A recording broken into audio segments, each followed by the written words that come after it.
यह विदेह जनक का सीता की जन्मभूमि है, यही सीतामढ़ी धाम है।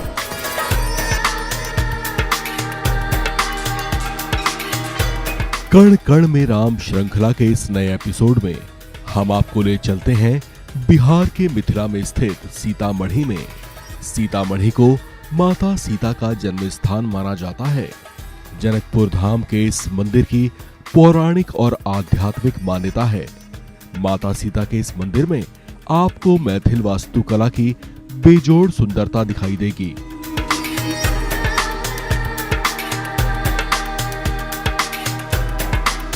मिथिला साम्राज्य में श्वेत संगमरमर से बना ये 3 मंजिला मंदिर 1480 वर्ग मीटर के क्षेत्र में निर्मित है।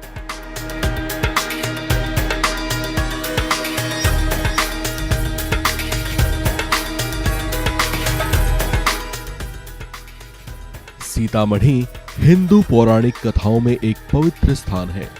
इसका इतिहास त्रेता युग से जुड़ा है, जब राजा जनक बारिश के लिए भगवान इंद्र को मनाने के लिए सीतामढ़ी के पास खेत में हल चला रहे थे। तभी भूमि से मिले एक मिट्टी के पात्र से राजा जनक को एक नन्ही कन्या मिली। यही जानकी सीता कहलाई। आज इसी स्थान पर एक बड़ा कुंड है, जिसे जानकी कुंड के नाम से जाना जाता है। ये जानकी मंदिर के दक्षिण में स्थित है।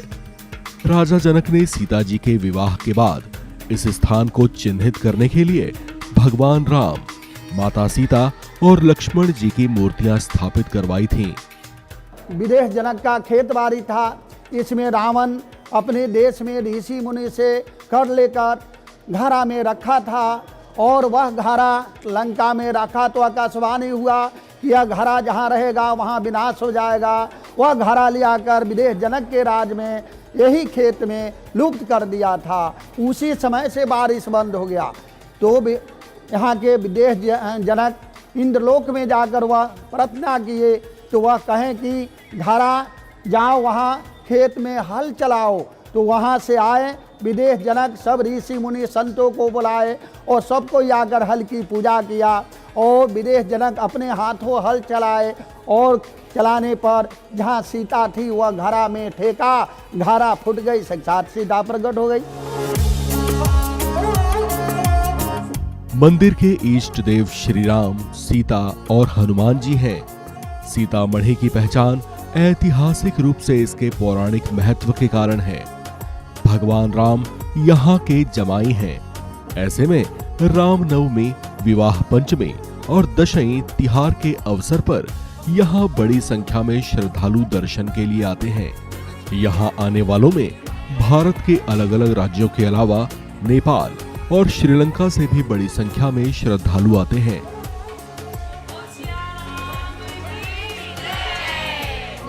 वो जगत माता है, उन्होंने यहाँ पे आके जन्म लिया, और वो नारी जाति का सम्मान करवाना और करना जानती हैं। वो सब अपने बच्चों को प्यार से रखना जानती हैं। यहाँ देश विदेश और दूर दराज से लोग आते हैं, मनोकामना पूर्ण होता है सभी लोग। अब आप सभी ये तो जानते ही हैं कि भगवान राम मिथिला के जमाई हैं।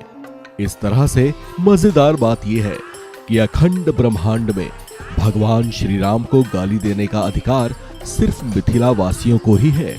हाँ, वो गाली अपमानजनक नहीं, बल्कि जमाई के लिए पारंपरिक तौर से सदियों पुरानी विवाह परंपरा के रूप में गाई जाती है।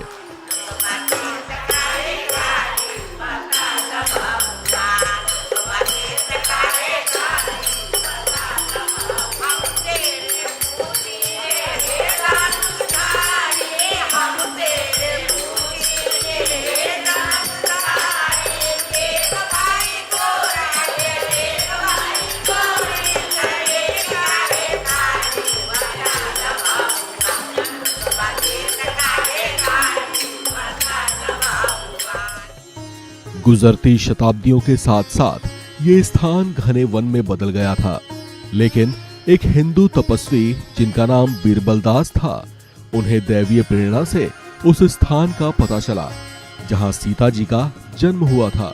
उन्होंने जब उस स्थान को साफ करवाया तो वहां से उन्हें राजा जनक के द्वारा स्थापित मूर्तियां मिली, जिसके बाद उसी स्थान पर जानकी मंदिर का निर्माण कराया गया। इस मंदिर की वर्तमान इमारत 100 वर्ष ही पुरानी है। अयोध्या में भगवान राम के मंदिर के साथ करोड़ों लोगों की आस्था और भावनाएं इस धार्मिक तीर्थ स्थल के साथ और प्रगाढ़ हो गई हैं।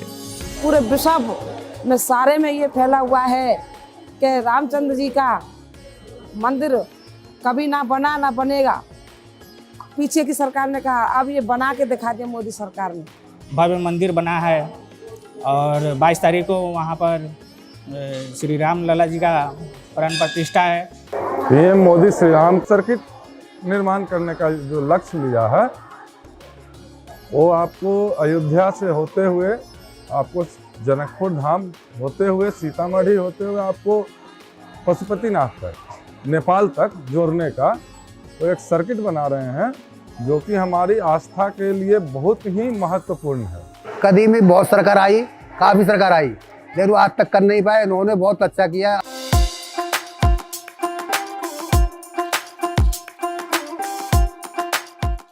अयोध्या नगरी में भगवान श्री राम का मंदिर निर्माण हो तो भला इस मौके पर मिथिलावासी अपने जमाई को याद कैसे ना करें। तो बस मिथिलांचल के लोग हाल ही में राम जन्मभूमि मंदिर में सीता माता के लिए सैकड़ों भेंट लेकर पहुंचे हैं, ताकि बेटी के ससुराल में उसे कोई कमी ना हो। अयोध्या में राम मंदिर निर्माण के साथ उनकी भार्या माता सीता का सीतामढ़ी में स्थित ये पावन धाम भी अलौकिक हो उठा है। ये इसी तरह से युग युगांतर तक आस्था का केंद्र बिंदु बना रहे। इन्हीं मंगल कामनाओं के साथ जय श्री राम।